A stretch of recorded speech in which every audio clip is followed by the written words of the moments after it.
Hello നമസ്കാരം, ഞാൻ mini. എല്ലാവർക്കും മിനീസ് ലൈഫ് സ്റ്റൈലിലേക്ക് സ്വാഗതം. അപ്പോൾ ഇന്നത്തെ നമ്മുടെ വീഡിയോ എന്ന് പറഞ്ഞാൽ ഒരു ചെടിയെക്കുറിച്ചുള്ളതായ വീഡിയോ ആണ്. നമ്മുടെ ബോഗൻവില്ലയാണ് താരം.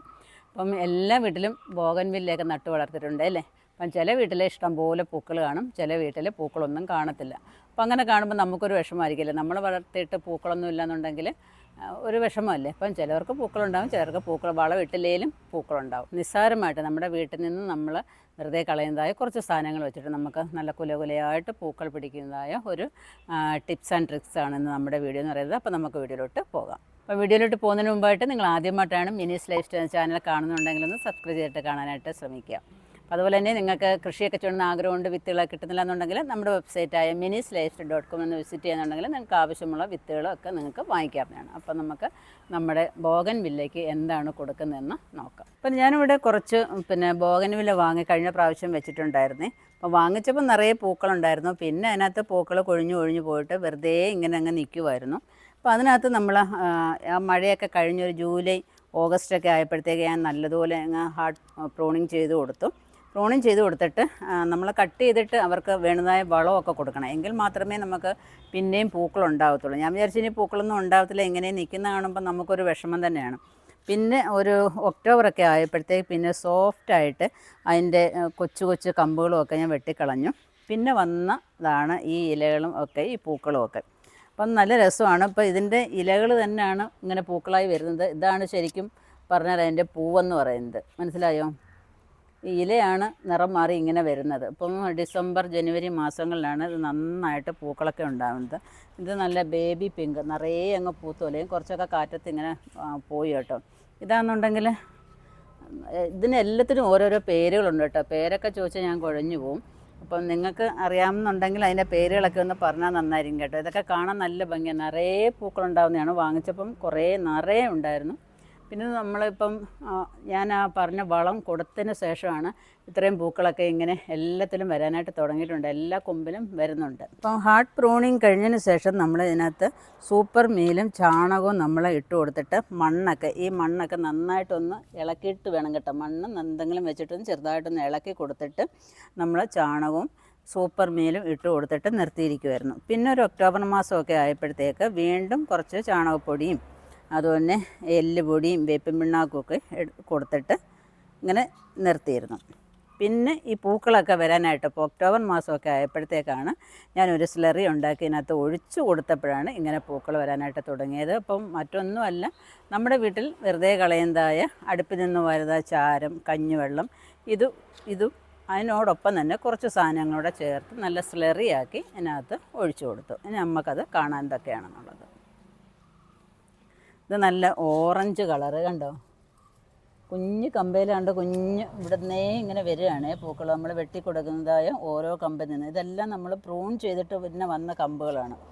ഇത് അധികം വലിപ്പമില്ലാത്ത കുഞ്ഞ് കമ്പുകളായിരുന്നു, കുഞ്ഞ് തൈകളായിരുന്നേ. ഇത് കണ്ടോ, മഞ്ഞ കളറ്, നല്ല അടിപൊളി കളറ്. ഇത് നല്ല ഡാർക്ക് പിങ്ക് കണ്ടോ. അപ്പം നിങ്ങളും ഇതേപോലെ എന്തെങ്കിലും വളം കൊടുത്തിട്ട് നിറയെ പൂക്കളുണ്ടാകുന്ന ട്രിക്കൊക്കെ നിങ്ങളും ചെയ്തിട്ടുണ്ടെങ്കിൽ പറയണം, എല്ലാവർക്കും പ്രയോജനപ്പെടും. ഇത് നല്ല റെഡാണ്, റെഡ്. ഇത് 2-3 കളറായിട്ട് മാറും കേട്ടോ. ഇത് വിരിഞ്ഞ് വരുമ്പോഴതാണ്ട് ഇതേപോലെ റെഡായിരിക്കും. പിന്നെ റെഡ് അങ്ങോട്ട് മാറിയിട്ട് ചൂടെ ലൈറ്റ് കളറാവും. പിന്നെ ഏതാണ്ട് നമ്മുടെ നോർമൽ പിങ്ക് ആവും. കണ്ടോ, ഈ രൂപത്തിലിരിക്കും. കണ്ടല്ലേ വ്യത്യാസം കണ്ടോ. ഇത് നല്ല വൈറ്റാണ് കേട്ടോ. ഇത് ഇലയും നല്ല വലിപ്പമുണ്ട്, പൂക്കളും നല്ല വലിപ്പമുണ്ട്. അതങ്ങ് ഇഷ്ടംപോലെ പിടിച്ചോളും. അപ്പോൾ എവിടെ നോക്കിയാലും ഇഷ്ടംപോലെ ബോഗൻവില്ല കുത്തി അങ്ങ് കിടക്കുന്ന ഒരു സീസണാണ് ഇപ്പം. പിന്നെ നമ്മുടെ വളക്കൂട്ട് എടുത്തുകൊണ്ട് വരട്ടെ. അപ്പം നമുക്ക് ഈ വളം മാത്രമല്ല കേട്ടോ, ഇതിൻ്റെ ചുവട് എപ്പോഴും നല്ല ഈർപ്പം ഉണ്ടായിരിക്കണം. അപ്പോൾ വെള്ളമൊക്കെ ഒരു നേരമെങ്കിലും നമ്മൾ ഒഴിച്ചു കൊടുക്കാനായിട്ട് ശ്രമിക്കണം, അല്ലെങ്കിൽ പെട്ടെന്ന് വാടി ഒരു തളർന്ന് കിടക്കും കേട്ടോ. അപ്പം നിങ്ങളുടെ അറിവുകളൊക്കെ ഷെയർ ചെയ്യാം. അപ്പോൾ എല്ലാവർക്കും അത് പ്രയോജനപ്പെടുന്നതായിരിക്കും. ഓക്കെ. അപ്പോൾ അതിന് വേണ്ടിയിട്ട് ഞാൻ ഒരു ചിരട്ട ചാരം എടുക്കുന്നുണ്ട്. അപ്പം നമ്മുടെ അടുപ്പ് കത്തിക്കുന്ന ചാരം അല്ലെങ്കിൽ കരിയില കത്തിക്കുന്ന എങ്ങനെയാണെന്നുണ്ടെങ്കിലും ചാരം എടുക്കുക. പിന്നെ നമ്മൾ 2 ദിവസമായിട്ട് പുളിച്ചിരിക്കുന്ന കഞ്ഞിവെള്ളം എടുക്കാം.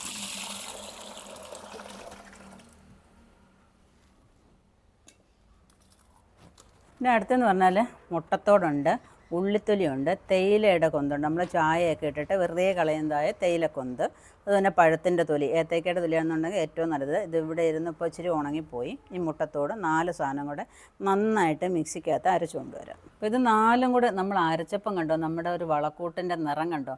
അപ്പം ചാണകവും മറ്റുള്ള വളങ്ങളും എല്ലാം മാറി നിൽക്കും. ഇപ്പം ഇത് NPKയുടെ ഒരു കലവറയാണിത് കേട്ടോ. ഇതിപ്പോൾ അതിനകത്തോട്ട് നമുക്ക് ഒഴിച്ചു കൊടുക്കാം.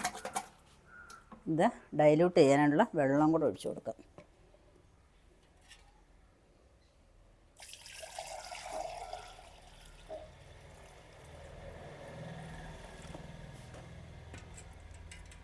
അപ്പം നമ്മൾ ഒരു ജാറിനകത്ത് അരച്ചെങ്കിൽ ഒരു 5 ജാറ് വെള്ളമെങ്കിലും ഒഴിച്ചു കൊടുക്കണേ.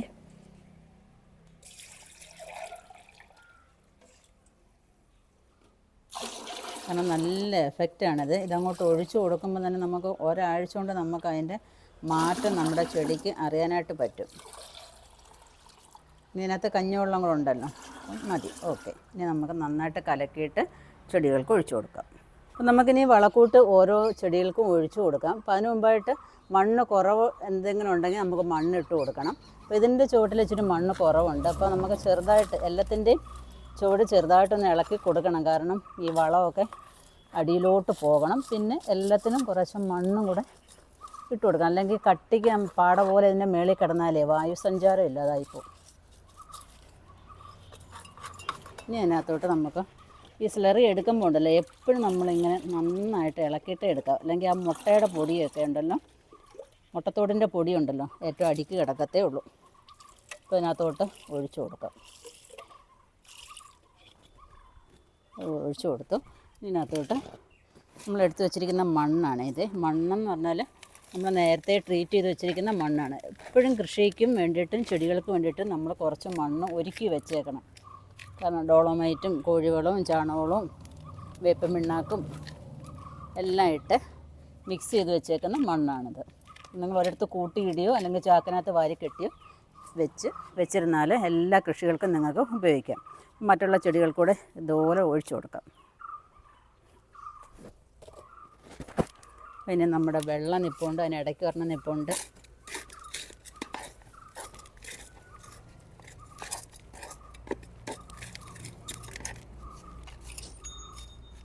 എല്ലാത്തിൻ്റെയും ചുവട് ഇങ്ങനെ ഒന്ന് ചെറുതായിട്ട് ഇടയ്ക്കിടയ്ക്ക് എല്ലാത്തിൻ്റെയും, ഞാൻ എപ്പോഴും പറയുന്നില്ലേ, പച്ചക്കറിയുടെ ആണെങ്കിലും ചെടികളുടെ ആണെങ്കിലും ഈ ചുവടൊക്കെ ഇങ്ങനെ ഒന്ന് മണ്ണ് ഇളക്കി കൊടുക്കണം. അത് എല്ലാം കൂടെ ഒരുമിച്ച് ഒരു ദിവസം നമ്മൾ ചെയ്യണമെന്നില്ല. ഉള്ളിത്തൂലൊക്കെ കൊണ്ടിട്ട് അതിൻ്റെ ഉള്ളി കിളിച്ചു വരുന്നു ഉണ്ടല്ലോ.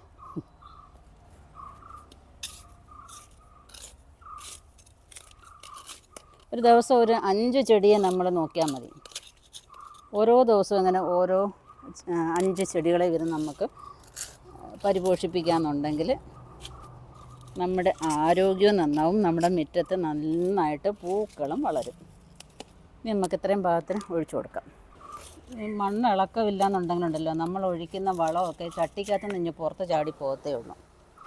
അതിന് ഈ മണ്ണൂടൊന്ന് ഇളക്കി കൊടുത്താൽ കണ്ടോ, അവരങ്ങ് ഓടി അങ്ങ് അകത്തോട്ടങ്ങ് പോയിക്കോളും. കണ്ടില്ലേ? ഇത്രയും കാര്യങ്ങൾ ശ്രദ്ധിക്കുകയെന്നുണ്ടെങ്കിൽ നന്നായിട്ട് നമുക്ക് ബോഗൻവില്ലയെ ഇഷ്ടംപോലെ പൂക്കളുണ്ടാക്കി എടുക്കാനായിട്ട് സാധിക്കും. ഈ ചെടിയുടെ ചുവട് അനക്കാതെ നമ്മൾ ഈ സ്ലറി ഒഴിച്ചു കൊടുത്തതാണ്. കണ്ടോ, ഞാൻ പറഞ്ഞതിനകത്ത് വല്ല മാറ്റം ഉണ്ടെന്ന്. ആ സ്ലറി ഇങ്ങനെ മേളിൽ കിടക്കും. ആ മണ്ണൊന്ന് ഇളക്കുകയെന്നുണ്ടെങ്കിൽ അവർ ഓടി അങ്ങ് അകത്ത് പോയിക്കോളും. ഒന്ന് കാണിക്കാൻ വേണ്ടിയിട്ട് ഞാൻ ചെയ്തതാണ്. ഇത് പാട പോലെ എന്നിട്ട് മേളിൽ കിടക്കും. ഇപ്പം കണ്ടോ, അപ്പോൾ അവരെല്ലാവരും അങ്ങ് അകത്ത് പോയി. വേറെ ഒന്നിലും അങ്ങനെ കിടപ്പിയല്ല. അപ്പോൾ നിങ്ങൾക്ക് എല്ലാവർക്കും നമ്മുടെ ഈ ബോഗൻവില്ലയുടെ വീഡിയോ ഇഷ്ടപ്പെട്ടുവാണെന്ന് വിചാരിക്കുന്നു. നിങ്ങളും നിങ്ങളുടെ കിച്ചണിലെ വേസ്റ്റുകളൊന്നും ഇനി വലിച്ചെറിയേണ്ട. ഇതേപോലെ നമ്മുടെ ചെടികൾക്കൊക്കെ ഒഴിച്ചു കൊടുക്കാനായിട്ട് ശ്രമിക്കുക. അപ്പം നമ്മുടെ മുറ്റത്ത് നല്ലൊരു ഗാർഡൻ ഉണ്ടാക്കിയെടുക്കാനായിട്ട് സാധിക്കും. നമ്മുടെ വീഡിയോ എടുക്കുന്നത് നമ്മുടെ ബ്രൂണോയ്ക്ക് ഇഷ്ടപ്പെടുന്നില്ലെന്ന് തോന്നുന്നു. അപ്പോൾ നല്ല ഡിസ്റ്റർബൻസ് ഉണ്ട്. അപ്പോൾ നിങ്ങൾക്ക് ഈ വീഡിയോ ഇഷ്ടപ്പെടുന്നുണ്ടെങ്കിൽ ലൈക്ക് ചെയ്യുക, ഷെയർ ചെയ്യുക, സബ്സ്ക്രൈബ് ചെയ്യാതെ കാണുന്നവരാണെന്നുണ്ടെങ്കിൽ ഒന്ന് സബ്സ്ക്രൈബ് ചെയ്തിട്ട് കാണാനായിട്ട് ശ്രമിക്കുക. അപ്പോൾ അടുത്ത വീഡിയോ കാണുന്നവരെ ഞാൻ മിനി. നന്ദി, നമസ്കാരം.